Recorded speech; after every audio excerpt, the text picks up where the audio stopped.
They are not validating that the numbers are correct. They are not validating that their staff was there to do the run.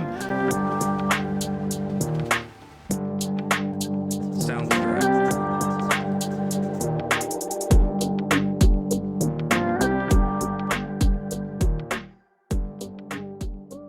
What is up, guys? Welcome back to the channel. My name is Shane and welcome here to another episode of 5-Star Cars. If you're new to the channel, I just give my thoughts and opinions on what's going on in the automotive world of YouTube.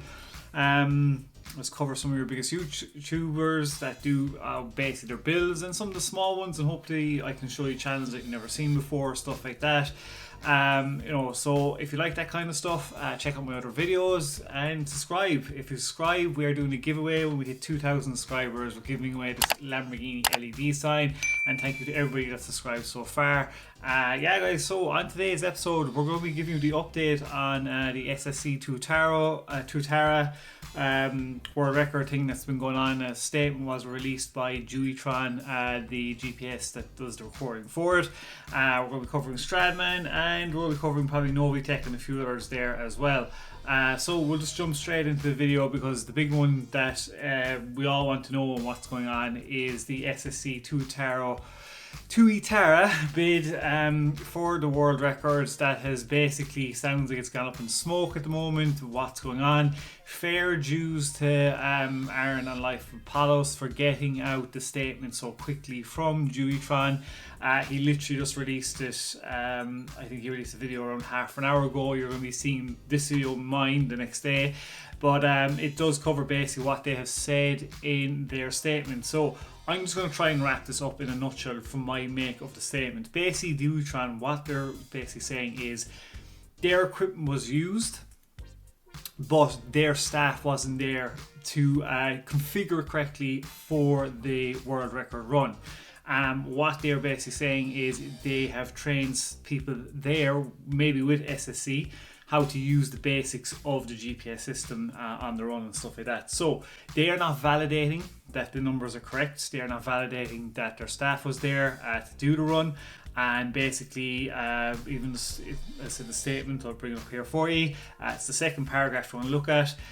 Basically, North America, blah, blah, blah. Several related, non-related YouTube channels basically saying they didn't, right? So what this basically means, from what I can see from this point of view of the way things are going on, is again, I said it in my last video that I just covered yesterday, was the problem for this for Ssc is they are trying to sell this car. This is a production car, so this is going for 1.7 million. You have people that want to order it or have it on pre-order, and you've lied about validating the world record speed, an average of 316 miles an hour.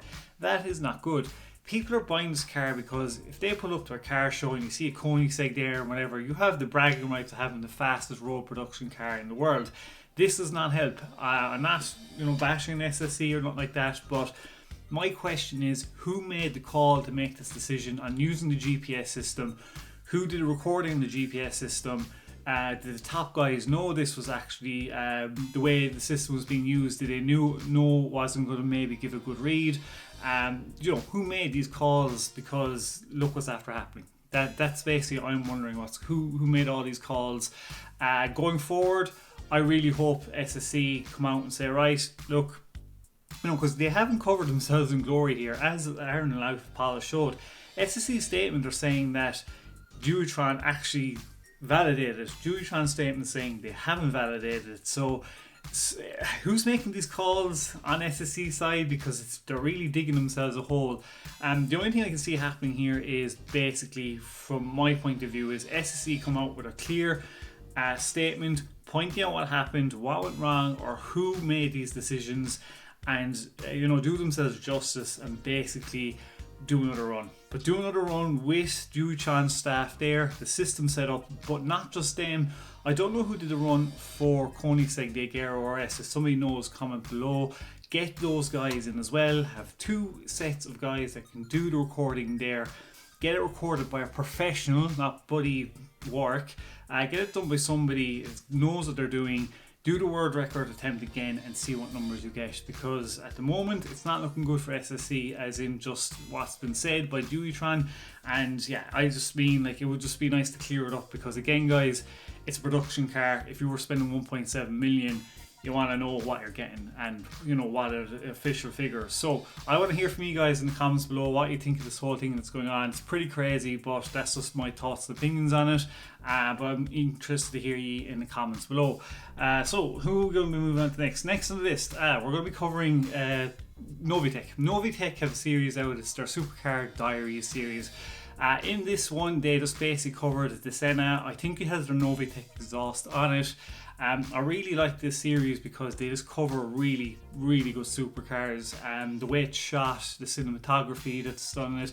You know, the guy that drives the car, he's fun, and they rip the shit out of it.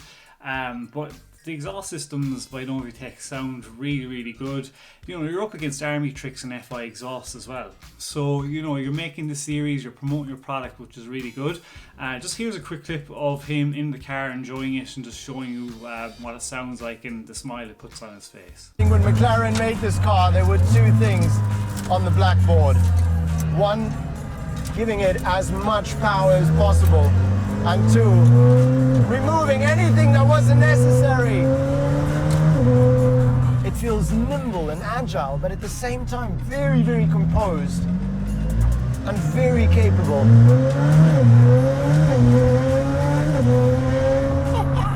There you go guys, let me know in the comments below what you think of the Senna. Would you get a Novitec exhaust system? I mean, there's so many exhaust systems out there. You really would have to do whenever you have a supercar and you want to get an exhaust system, you really have to look into them and decide which one you want to get. Senna is such an awesome car. Guy, you can see why, you know, Shmi 150 has one. I would love one if I had the money, but that'll probably never happen. But you never know. If you guys subscribe, you might help the channel get there. But yeah, awesome video. Really like the way it was shot. Definitely worth it, guys. Checking it out. Link in the description below. Next on the list, I've never covered this guy before. Quick Shift Cars. Now, he's released a video. I can't believe these guys are still going. I remember these guys years ago. The supercar scam online that were SR. They're called SR. I think super replicas. And I remember seeing these guys 7-8 years ago. Jeez, I was been 28 or something, and seeing that you could buy these cars for 20,000, 30,000, which is insane, like to get a supercar replica made. And they've popped back up. Fair juice, this guy. Link in the description, guys, if you want to watch the video. Yeah, he's after finding out the guy from Australia, Daniel something's popped back up again. It's called Ssc Builds. Now, I couldn't find the website. I had a look for it online, couldn't find it anywhere. I typed it in, unless it's been taken down because he's been found out again. I'm not too sure, but Jesus Christ, I can't believe this guy's popped back up again. Obviously, he went underground for a while, and now is trying to scam people out. I remember hearing about this. Like, it was one of the biggest supercar scams going around. He was conned people out of a lot of money. But nowadays, people are too wide and know what it costs to do replicas these days. You know, you're not going to get a replica for 20, 30,000. Even if you bought a second-hand replica, it's not going to be great for around 15 to 20,000 these days as well. So I'm just shocked that these guys have popped back up, and hopefully these guys can be just dead and buried after this. We don't hear about them again because they're just scum of the earth, and I hate that kind of stuff. But fair dues that guy in Quick Shift Cars for finding out about it and bringing it to our attention. Let me know in the comments below if you heard of SR before, and I remember seeing their side. It was so, you could tell it was so shady when you looked at the side and the way it went on. Some guy in Panama and an American number. It was just a complete mess. But yeah, it's pretty just interesting to see, you know, they've popped back up, and you know, we're sick of seeing them. We want them gone and buried. Next on the list, guys, we're going to cover Stradman. Just a quick one on Stradman. Basically, his latest video was a bit of good news and bad news. The bad news, obviously, is good old USPS have lost lost his post, and is very important post, which was the title to his Bugatti Veyron. And without the title, he can't register the car, which absolutely sucks.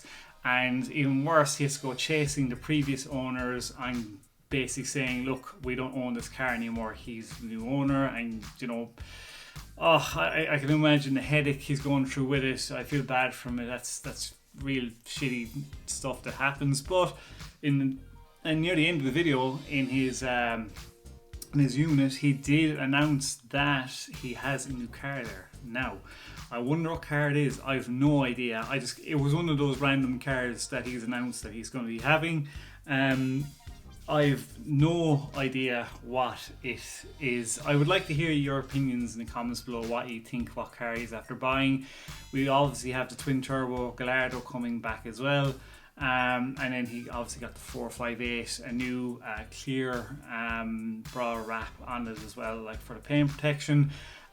So yeah, I'm really curious now to find out what car he's after getting, but I'd like to hear your guesses in the comments below, guys. It'd be nice to hear your thoughts and opinions. Last on the list, I left the best for last because he's definitely caused a bit of a teacup storm on his channel with what's happened in his latest video. Supercars of London. Paul, basically his latest video, he went to Yanamize to get his R35 GTR wrapped for his driver's rally, whatever he's doing, and he made the video. And the first thing I do now with Paul is he's getting a bit like vehicle versions with the comments. I went straight into the comments before I even watched the video, and lo and behold, I wasn't disappointed. People, all they said was the way it was shot is terrible. The cameraman was all over the place. You barely even saw the cars. So I skipped ahead on it too. It'll probably come up here for you, where he's talking to Yanamize about the wrap.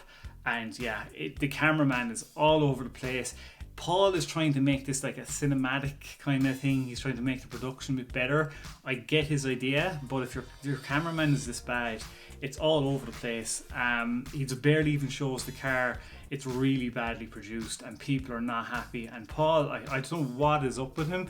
I don't think he he never replies in the comments. I don't even know if he reads them. Like for a guy who's such a big following, you'd think he'd listen to his subscribers more and try and fix what people are not happy with. The production on this, as I said, I could see what he was trying to do, but it came out really bad. And I mean, the cameraman, like the camera was like halfway down some people's faces, it's this way, that way, never even barely showed the cars.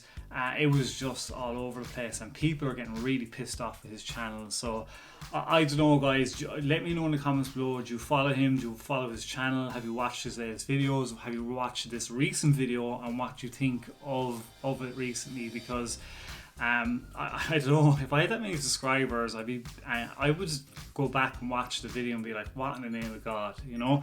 The cameraman has done really bad from here, and unless he reads the comments, I think, you know, he might start going downhill. But I don't know, I want to hear your thoughts and opinions in the comments below, and see what he's going to have to do. For what he has, for the cars he has, his production value should be a lot higher, and he'll do a lot better, but obviously he doesn't read or listen to the comments either, so I don't know. Anyway, that is it for today, guys. Thanks very much if you've watched the end, and if you're a new person, please do consider subscribing. Give the channel a chance. Even a thumbs up would be great. Help the channel grow. As we get bigger, guys, I have some big plans for this channel, but I can't do it unless you subscribe and help the channel grow and share the video and let your friends know. So that's it. Till the next episode, guys, stay safe, peace out, and keep it lit.